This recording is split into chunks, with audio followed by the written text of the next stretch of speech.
Hello guys, welcome to Mama V, your go-to channel for trending news, breaking updates, celebrity gist and social media stories. Please do not forget to subscribe and turn on your notification bell so you never miss a trendy story. Thank you guys. They say that when the frog in front falls into a pit, the one behind should take caution. Right now, there is a very loud silence in Zaria, and it is spreading all the way to Kaduna, causing shivers among the followers of one of Nigeria's most vocal clerics, Sheikh Ahmad Gumi. You saw the headline. Sheikh Khalifa, a respected Zaria-based scholar, has vanished into the custody of the Nigerian secret police. He has been held for over 3 weeks, his location is unknown, and the reason for his arrest reads like a script from a spy movie. But the biggest question on everyone's lips today is not just about Khalifa, it is about who comes next. If a scholar can be picked up because of a bank transaction with a soldier, is Sheikh Gumi, who openly communicates with bandits and military figures alike, walking on a razor's edge? We are going to take you deep into this developing story. We will break down the trap the government set to catch Sheikh Khalifa, how they used his own bank account as bait. We will look at the serious allegations linking him to a failed coup plot against the Bola Tinubu administration, and we will analyze why his family believes this is a massive misunderstanding over prayer money. And most importantly, we will connect the dots to Sheikh Gumi and why analysts believe the government might be closing in on clerics who know too much. If you want to understand the high-stakes game of national security playing out in 2026, please do me a massive favor and smash that like button right now. It helps us protect the truth. And if you are not yet a subscriber, click that subscribe button and turn on the notification bell. You need to be here as we track every twist in this saga. Let's start with the disappearance. Unlike the dramatic raids we are used to, Sheikh Khalifa wasn't taken from his home in the middle of the night. He was lured. According to sources close to the family, it all started innocently. The sheikh tried to access his bank account only to find it frozen. No warning, no court order, just a red flag on the screen. When he went to his local branch in Zaria to complain, they told him, "Sorry sir, you have to go to Abuja to resolve this." Now, we know that in Nigeria, when your bank tells you to go to Abuja for a simple freezing issue, you should be very, very careful. But the sheikh went, and that was the last time he was seen as a free man. As soon as he arrived in the Federal Capital Territory to clear his name, security operatives, suspected to be from the Defense Intelligence Agency or the DSS, swept in. They intercepted him, detained him, and moved him to an undisclosed facility. For 23 days now, he has been in a black hole. No lawyer, no family visits, no phone calls, just silence. So what is the crime? Why is a religious scholar being treated like a high-value terrorist? The accusation is heavy. The security agencies allege that Sheikh Khalifa is linked to a soldier who was involved in the rumored coup plot of October 2025.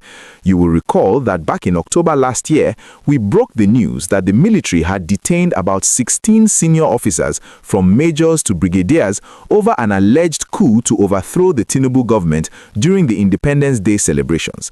The government denied it at first, calling it fake news, but later admitted that officers were being held for misconduct.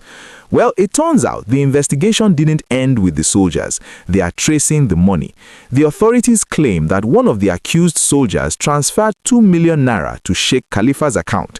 In the eyes of the intelligence community, this money looks like funding for a plot or perhaps spiritual consultation for a treasonous act. But the Sheikh's camp has a very different story. A source close to the investigation explained that this was purely a spiritual transaction, not a political one. They claim the Sheikh didn't even know the soldier personally.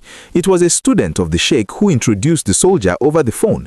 The soldier, facing personal problems or perhaps seeking protection as they often do, asked for prayers. He sent the 2 million naira as a gift or sadaka for the blessings. In the religious circles of northern Nigeria, this is standard practice. People send money to malams for prayers all the time. But now the government is saying that anyone who touched money from these coup plotters is a suspect. This brings us to the Gumi factor. Why is this terrifying for Sheikh Ahmad Gumi? Think about it. If the government is arresting scholars simply for receiving transfers or having phone contact with tainted military men, Sheikh Gumi is arguably the most exposed cleric in the country. Gumi has spent the last few years acting as a mediator in the forest. He has phone numbers of bandit leaders, he meets with security chiefs, and he facilitates negotiations that involve huge sums of money. If Sheikh Khalifa can be detained for weeks over a 2 million naira prayer gift, what happens if the DSS decides to audit Gumi's interactions? There is a growing fear that the government is using the coup plot investigation as a net to catch anyone they consider a security risk or a nuisance. By targeting the religious scholars who provide spiritual cover for these figures, they might be trying to dismantle the networks that operate in the shadows. Sheikh Khalifa's detention sends a message. It doesn't matter if you are a scholar, if your number is on a suspect's phone, you are going down. I want to ask you, the viewer, do you believe the government's narrative that this 2 million naira was for a coup, or do you believe the family that it was just for prayers?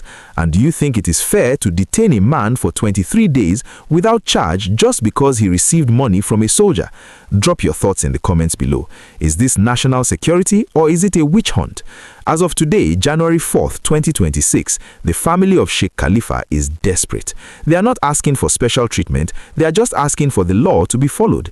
If he committed a crime, charge him to court, let the evidence be seen. But keeping him in a secret location, denying him access to his lawyers, and freezing him out of the world is a violation of his fundamental human rights. It fuels rumors and creates anger in the populace.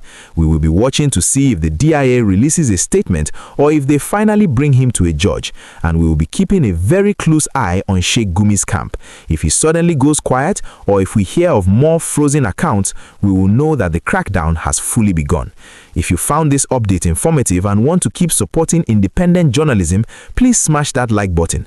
Let's get this video to 1,000 likes to show the authorities that Nigerians are watching. And if you are not yet a subscriber, click that subscribe button and turn on the notification bell. You need to be here as we track every twist in this saga. Stay safe, verify your transactions, and always ask questions.